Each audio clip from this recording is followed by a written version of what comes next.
how many of our people are ready for doing an energy audit? Do we train individuals to be in that position? Do we create and develop individuals to be green installer, environmental installer?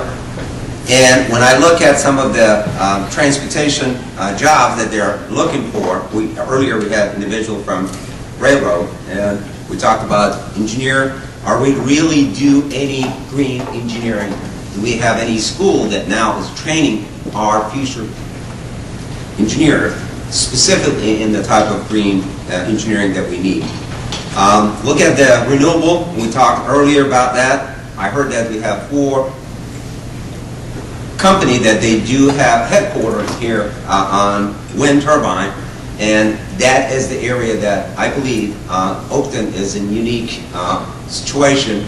We are right now looking for a grant opportunity with another community college to put together a program that concentrate on that aspect of the green technology and wind turbine. Hopefully it's going to be located in here. Some of the other jobs that I looked also under is recycling center operator, wastewater engineers, water quality consultant engineers, and these are some of the jobs that I look to see when we're looking for career. Because a lot of times students come to me and ask me, okay, what are the jobs? And those are some of the questions that I ask them. How do they see themselves as an engineer? And if they can see themselves as an engineer, because I teach engineering course and electronic course, where can they go beyond the engineering and look in the aspect of green engineering? How can I improve the reduction? Because that's what we're talking about. Reduction on energy, reduction on the waste, reduction of this. So that is the type of individual we need. Not only engineers, but they can start thinking about green engineering. Some of the courses that we have developed in Oakton goes in all different areas. If you look at our air conditioning area, we have 2 courses, AHR 203 and 240, which concentrates the first one in how can we go in and improve our heating and air conditioning load, and they just improve on that. The other course, we teach them how to do management of energy, how to go about calculation, again, help individual and the community understand how can they reduce their costs. On the architectural side, we have a course that is talk about sustainable and architectural design. That's another course that we have. The course that I've been started about a year ago is renewable energy. We are talking about the difference, and we're trying to educate individual on solar, wind, bio, and geothermal. And we go through, and at the end of this course, student had to have a final project.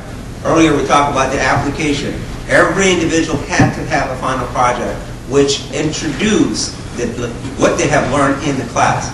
A lady that took that class, it was interesting. She was a perfect gardener, and I still have the picture in case if you want it. She asked me, how can I incorporate that green technology in my garden?